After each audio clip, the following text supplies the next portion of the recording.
Ang pagbili ng isang pickup ay dapat magbigay sa iyo ng kalayaan, hindi isang buwan ng suskritsyon sa talyer.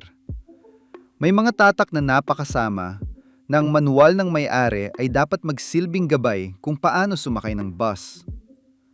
Ngayon ay ibubunyag namin ang 10 truck na may mga sakunang sira sa makina at transmisyon na tumutunaw sa mga ipon ng libu-libong driver. Manatili hanggang sa pwesto bilang isa. Dahil ito ang modelong pinakamabenta at, kabaligtaran nito, ang siyang pinakamabilis na mag-iiwan sa iyo sa ganap na pagkalugi. Simulan na natin. P-Westo 10, RAM 15 daan 2013 hanggang 2018.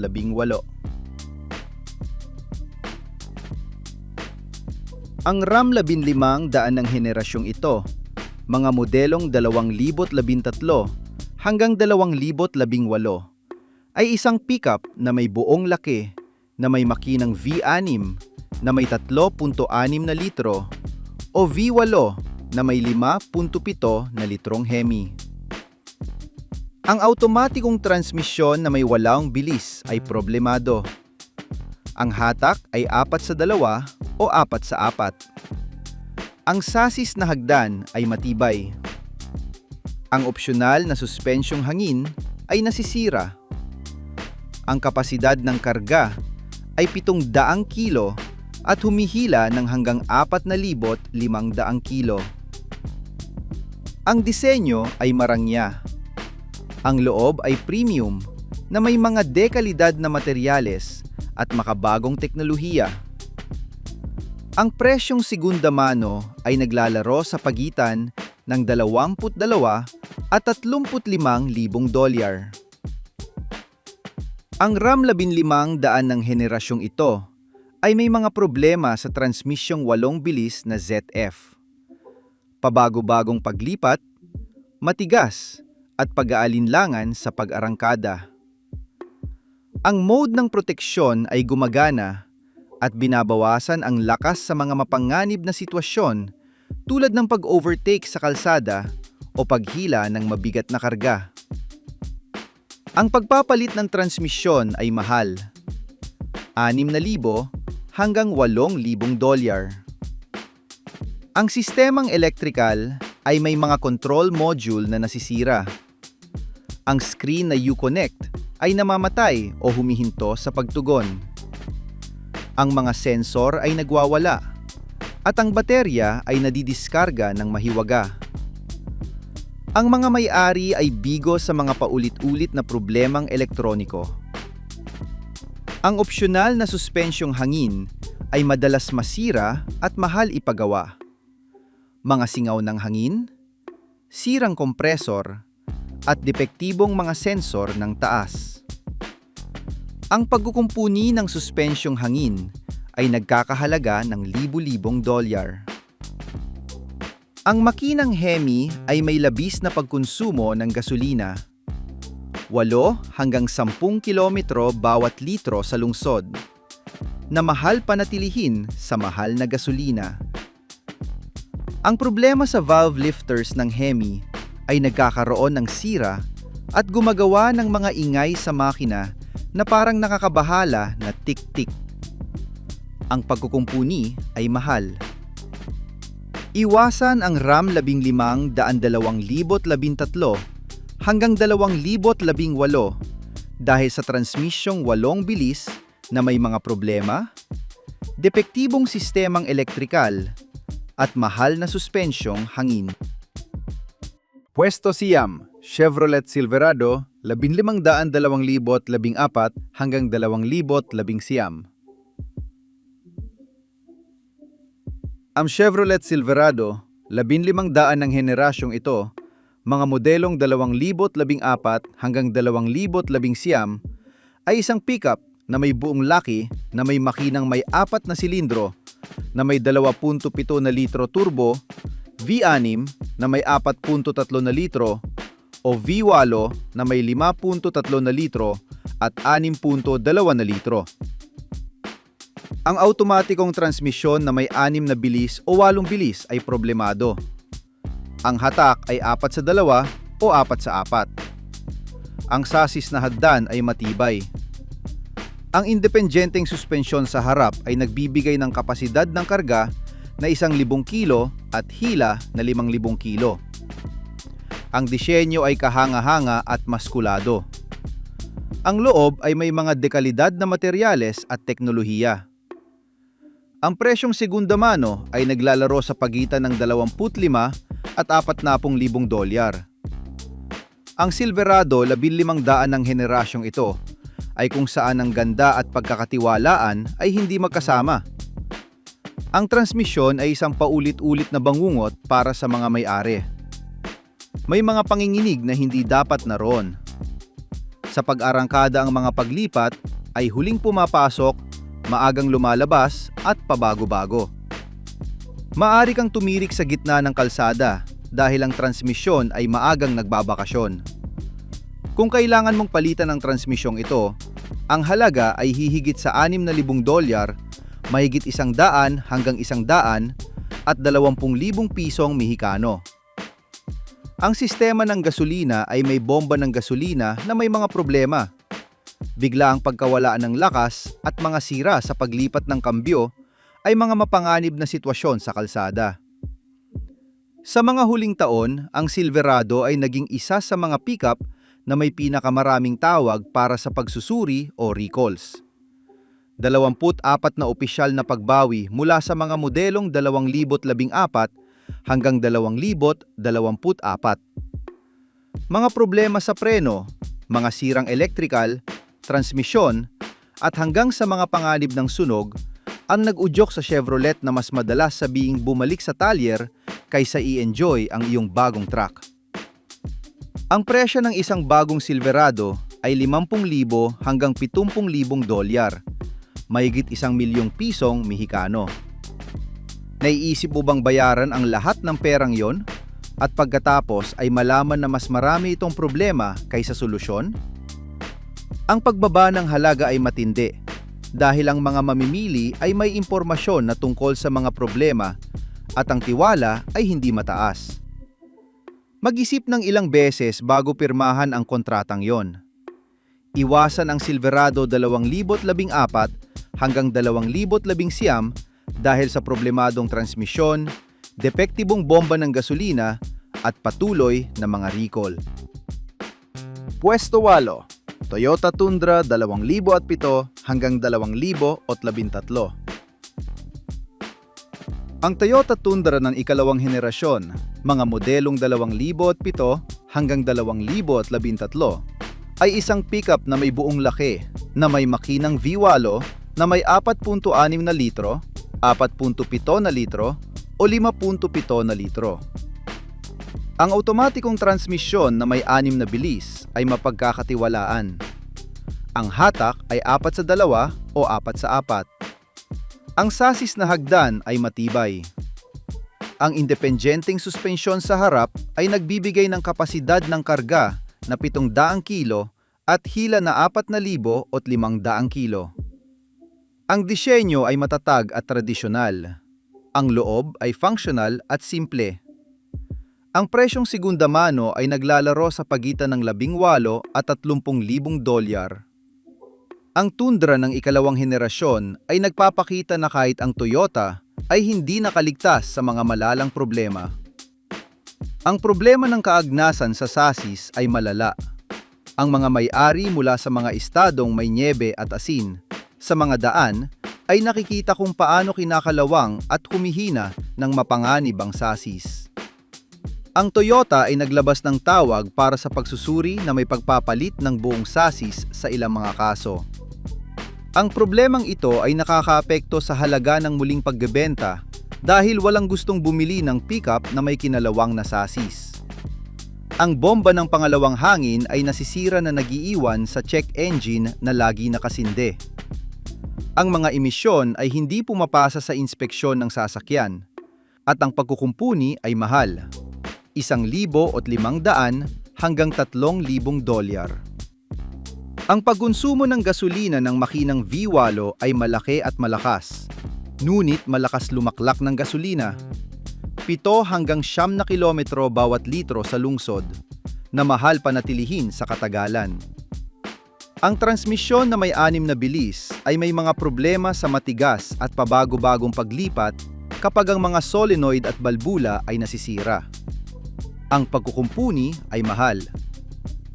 Ang likurang kamera ay opsyonal sa unang henerasyon na nagpapakita ng lumang teknolohiya kumpara sa kompetisyon.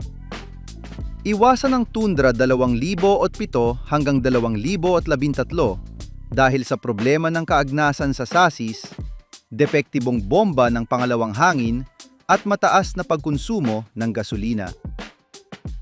P. Westo Pito, Ford F-150. Hibrida 2021 hanggang 2024.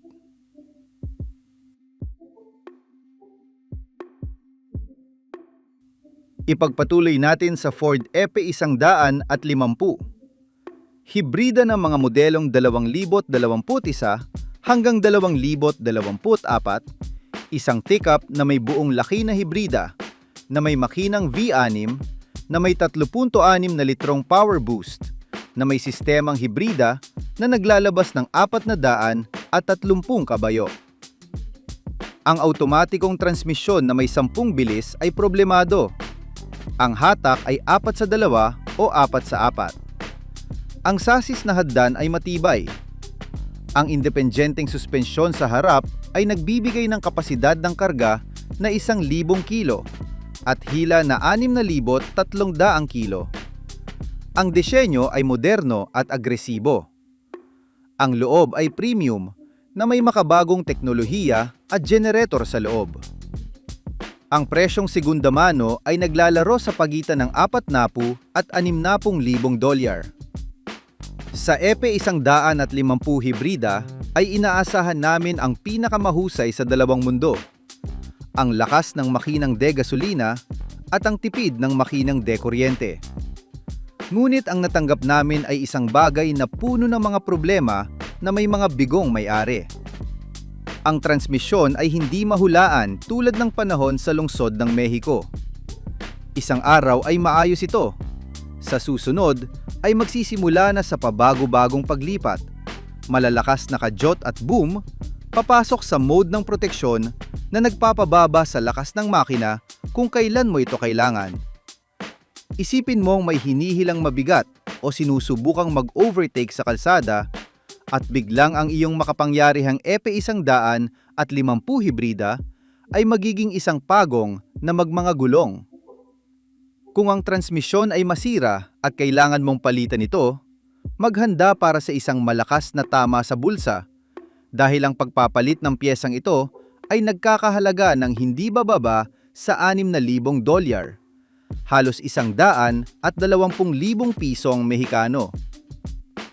Mayroon bang bumibili ng truck na nag-iisip na gagasta ng ganoong halaga sa mga pagkukumpuni sa loob ng maikling panahon? Ang sistemang electrical ay isang bangungot.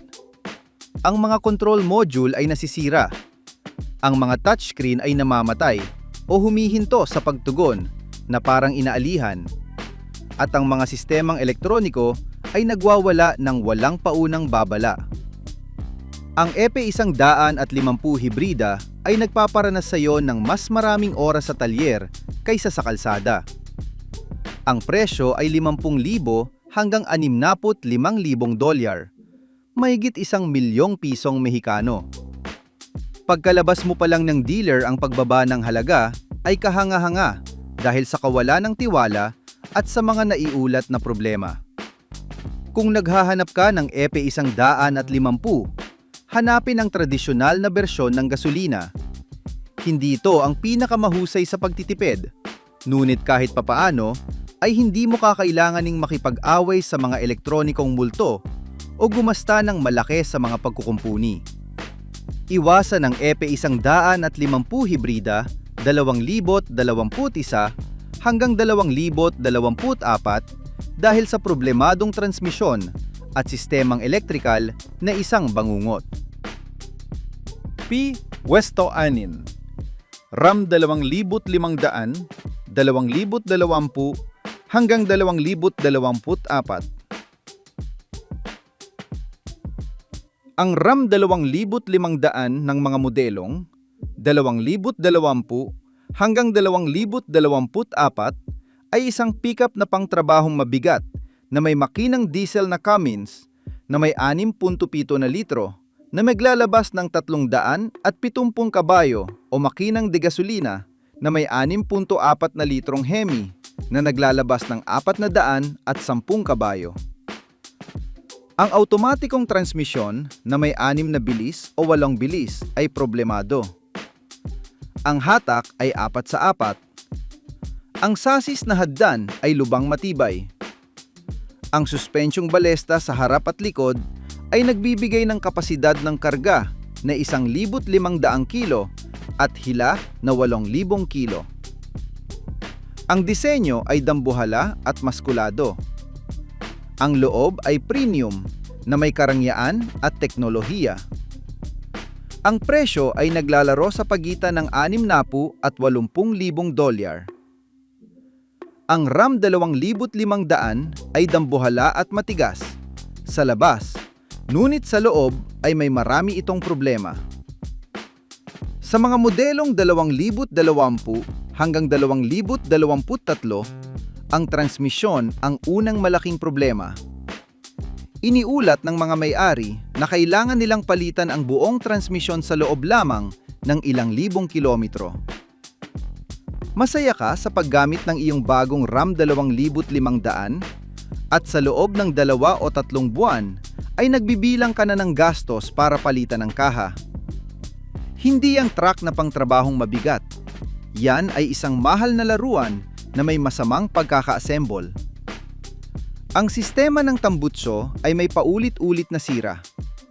Nababarahan ang filter ng tambutso, nawawala ng lakas ang truck, at sumisindi ang lahat ng ilaw sa dashboard sa isang pista ng mga error. Ang depektibong sensor ay humahadlang sa sistema na gawin ang tamang regenerasyon. Ang mga depektibong injector ay nagpapadala ng hindi nasunog na gasolina sa tambutso. Ito ay isang mapangalib na halo ng mga problema. Iwasan sa anumang paraan ang mga RAM 2500 na may makinang Cummins. Ang pangalang yan ay tunog makapangyarihan at marami ang nagmamalaki na may Cummins sila sa ilalim ng kapo. Ngunit ang katotohanan ay ang mga makinang ito, bagaman naging alamat noong nakaraan, ay dinapuan ng mga sira sa mga huling taon dahil sa mga regulasyon sa emisyon. Ang teknolohiya para sumunod sa mga pamantayang pangkapaligiran ay hindi lumalabas ng kasing ganda ng nararapat. Ang resulta ay mas maraming problema, mga sensor na nagwawala, at mas maraming oras sa talyer kaysa sa kalsada. Ang RAM 2500 ng taong 2007 ay may mga problema rin. Mga pang-inginig sa manibela, suspensyon na may mga error sa disenyo, mga tie rod na madaling mabaluktot, at mga bearing ng gulong na lumuluwag sa paggamit. Ang RAM 2500 ay maaring maganda, dambuhala, at nakakatakot. Ngunit kung mali ang napili mong taon o bersyon, ay maaring mas mahal pa ang perwisyo kaysa sa gamit nito. Sa halip na humihila ng mga mabibigat na bagay, ay tatapusin mo sa paghila sa truck mismo patungo sa talyer. Iwasan ang RAM 2500, 2020 hanggang 2024 dahil sa problemadong transmisyon at makinang Cummins na may mga sira sa emisyon. Nakarating na tayo sa kalahati ng listahan ng 10 pickup na sisira sa iyong bulsa. Ang susunod na 5 ay kinabibilangan ng mga mas bagong modelo ng mga premium na tatak na may napakabigat na mga problema. Mga hibridong transmisyon na nasisira, mga bagong makinang depektibo, mga malawakang recall, at napakataas na halaga ng pagkukumpuni. Malalaman mo ng eksakto kung bakit ang mga partikular na pickup na ito ay kumakatawan sa pinakamasamang pamumuhunan na maaari mong gawin sa iyong perang itinapon sa bintana. Magpatuloy tayo. Pwesto 5. Nissan Titan 2004 hanggang 2015. Ang Nissan Titan ng una at ikalawang henerasyon, mga modelong 2004 hanggang 2015, ay isang pickup na may buong laki, na may makinang V8, na may 5.6 litro, na naglalabas ng 317 kabayo. Ang automatikong transmisyon na may 5 bilis o 7 bilis ay problemado. Ang hatak ay 4-2 o 4-4. Ang sasis na hagdan ay matibay. Ang independenteng suspensyon sa harap ay nagbibigay ng kapasidad ng karga na 700 kilo at hila na 4,500 kilo. Ang disenyo ay agresibo. Ang loob ay malawak na may maayos na mga materyales. Ang presyong segunda mano ay naglalaro sa pagitan ng 15,000 at 28,000 dolyar. Ang Titan ng una at ikalawang henerasyon ay may likurang diferensyal bilang paulit-ulit at malalang problema. Nasisira ito at gumagawa ng malalakas na ingay at pang-ininig habang nagmamaneho. Ang pagpapalit ng langis ng diferensyal ay hindi lumulutas sa problema. Ang buong pagpapalit ay kinakailangan na may halagang 3,000 hanggang 5,000 dolyar. Ang automatikong transmisyon na may 5 bilis sa mga lumang modelo ay may mga problema sa matigas at pabago-bagong paglipat at pagkawala ng lakas. Ang mga solenoid at balbula ng transmisyon ay nasisira at ang pagkukumpuni ay mahal. Ang sistema ng gasolina ay may bomba ng gasolina at sensor ng antas ng gasolina na nasisira. Ang makina ay nawawala ng lakas at ang panukat ng gasolina ay nagbibigay ng maling basa. Mauubusan ka ng gasolina sa gitna ng daan. Ang pagkonsumo ng gasolina ng V8 ay malaki at malakas, ngunit malakas lumaklak ng gasolina. 9 hanggang 11 kilometro bawat litro sa lungsod, na mahal panatilihin sa katagalan. Ang halaga ng muling pagbebenta ay mababa. Ang Titan ay hindi nagpapanatili ng halaga nito kumpara sa kompetisyon mula sa Toyota, Ford o Chevrolet. Ang pagbaba ng halaga ay matindi dahil walang gustong bumili ng segunda manong Titan na may mga dokumentadong problema. Iwasan ng Titan 2004 hanggang 2015 dahil sa problemadong likurang diferensyal, depektibong transmisyong may 5 bilis, mataas na pagkonsumo ng gasolina at mababang halaga ng muling pagbebenta. PWESTO 4 JMC Sierra 15 daan 2014 hanggang 2018. Ang GMC Sierra 15 daan ng mga modelong 2014 hanggang 2018 ay isang pickup na may buong laki na kakambal na babae ng Silverado. Ang makinang may 4 na silindro na may 2.7 na litro turbo, V6 na may 4.3 na litro o V8 na may 5.3 na litro at 6.2 na litro ay iba-iba. Ang automatikong transmisyon na may 6 na bilis o 8 bilis ay problemado. Ang hatak ay 4-2 o 4-4. Ang sasis na hagdan ay matibay. Ang independiyenteng suspensyon sa harap ay nagbibigay ng kapasidad ng karga na 1,000 kilo at hila na 5,000 kilo. Ang disenyo ay premium at marangya.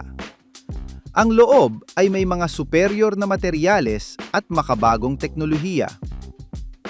Ang presyong segunda mano ay naglalaro sa pagitan ng 28 at 45,000 dolyar. Ang Sierra 1500 ay kabahagi sa plataporma ng Silverado at kabahagi sa parehong eksaktong mga problema.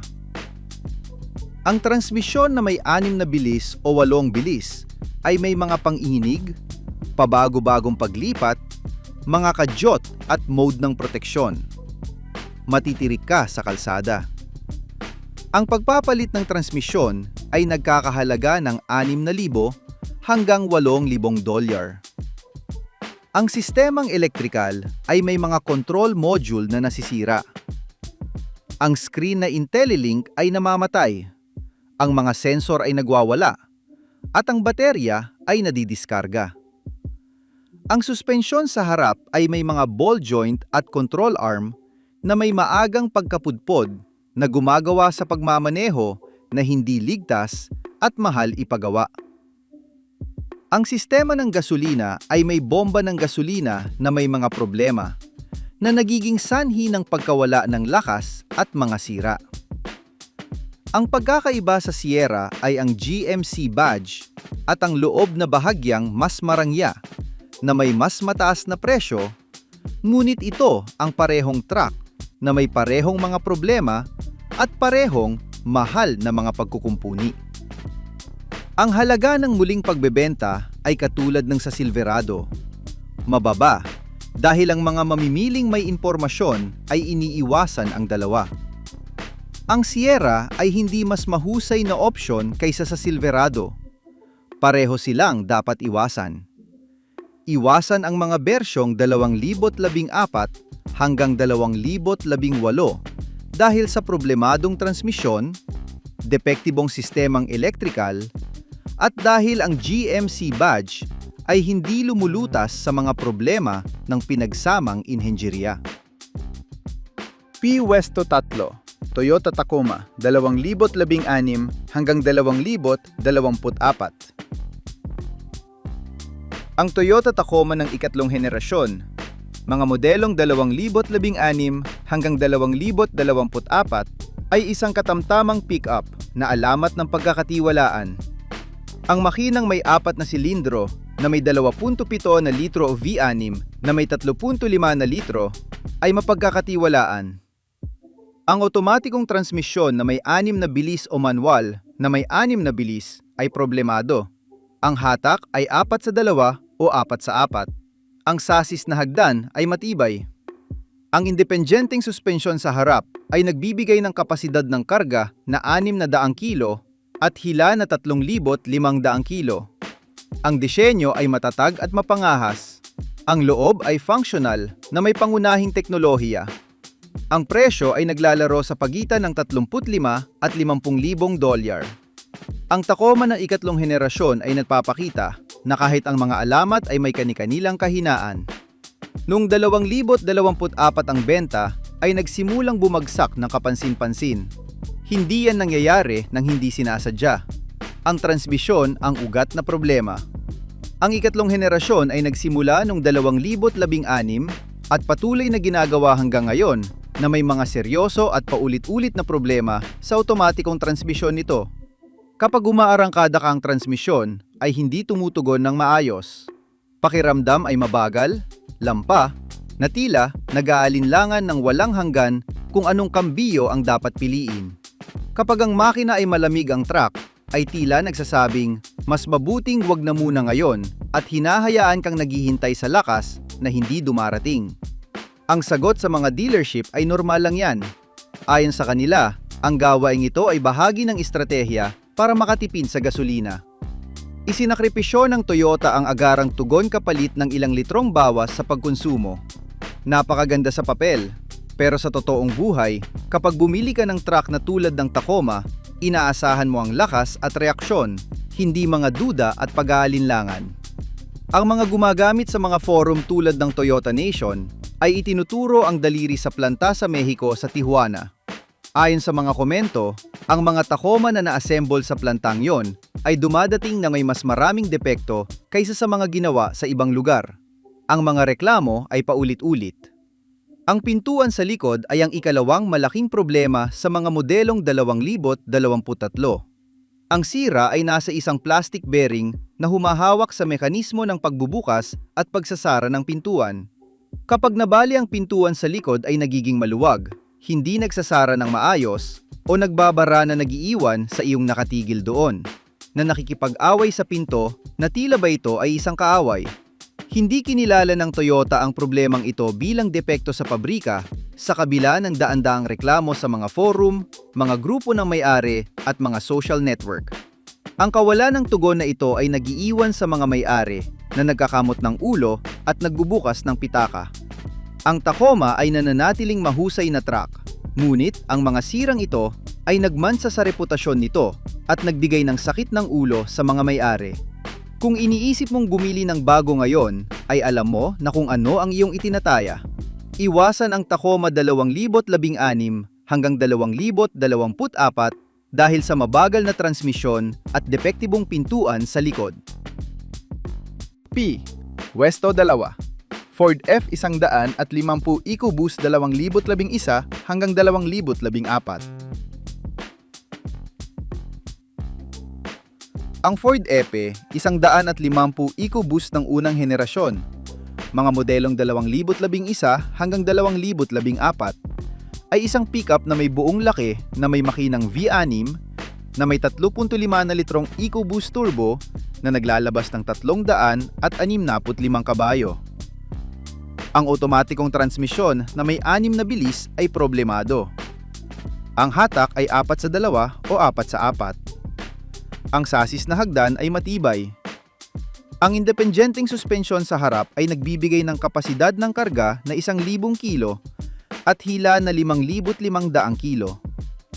Ang disenyo ay moderno at agresibo. Ang loob ay may makabagong teknolohiya.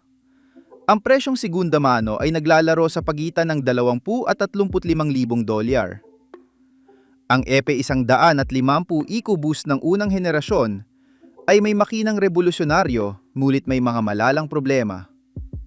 Ang mga turbo ay maagang nasisira na nagiging sanhi ng pagkawala ng lakas, mga hindi normal na ingay at usok sa tambutsyo. Ang pagpapalit ng mga turbo ay mahal, $4,000 hanggang $6,000 para sa 2 turbo. Ang mga injektor ng gasolina ay nasisira. Ang makina ay nawawalan ng lakas at malakas kumonsumo ng gasolina habang ang check engine ay nakasindi. Ang paglilinis o pagpapalit ng mga injektor ay mahal. Ang sistema ng pagpapalamig ay may mga problema sa mga singaw sa radiator at mga hose na nagiging sanhi ng sobrang paginit ng makina at permanenteng pinsala. Ang pagkukumpuni ng makina ay nagkakahalaga ng libu-libong dolyar. Ang transmisyon na may 6 na bilis ay may mga problema sa matigas at pabago-bagong paglipat kapag ang mga solenoid at balbula ay nasisira. Ang timing chain ng makina ay humahaba o napuputol ng maaga sa mga modelong 2011 hanggang 2013. Ang makina ay dumaranas ng malaking pinsala, mga balbula at piston na nawasak.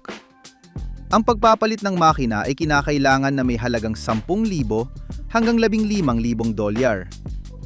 Ito ay isang kilalang problema, ngunit ang Ford ay hindi naglabas ng opisyal na recall. Ang mga may-ari ay nagbabayad mula sa sariling pitaka. Ang pagkonsumo ng gasolina ng EcoBoost ay nangangako ng kahusayan, ngunit sa katotohanan ay kumukonsumo ito ng katulad ng V8, 9 hanggang 12 kilometro bawat litro sa lungsod. Ang benepisyo ng kahusayan ay napakaliit. Iwasan ang F150 EcoBoost 2011 hanggang 2014 dahil sa mga depektibong turbo, problemadong mga injektor, timing chain na nasisira, at iba pang mahal na mga problema. Ang makinang revolusyonaryo ay naging napaka-problemado. P. Westo 1, RAM 1500 Eco Diesel 2014 hanggang 2019. At nakarating na tayo sa ganap na kampeon sa pagsira ng pitaka.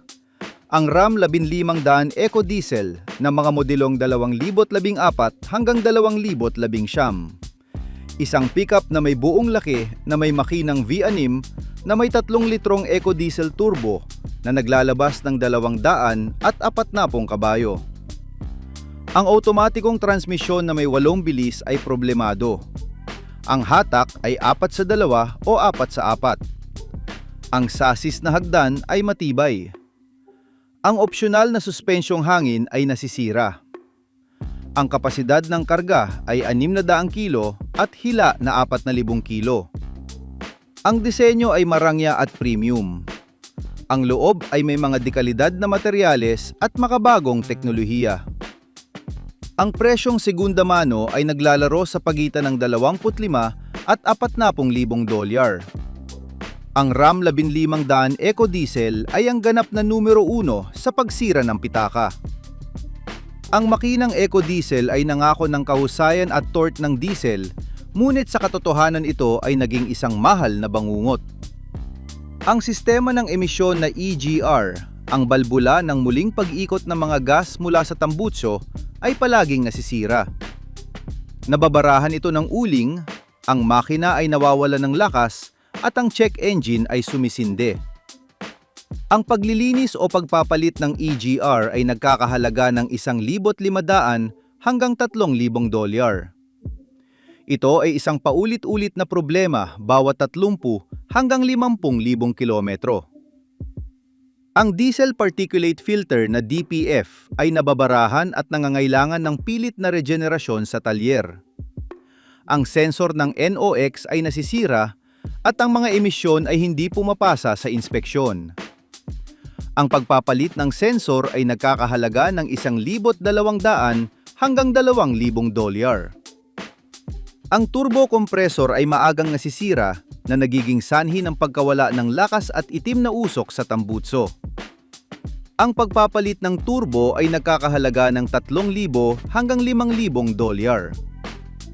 Ang mga injektor ng gasolina na diesel ay nasisira. Ang makina ay may hindi maayos na takbo at malakas kumonsumo ng gasolina. Ang pagpapalit ng mga injektor ay nagkakahalaga ng 4,000 hanggang 6,000 dolyar. Ang bomba ng mataas na presyon ng gasolina ay nasisira.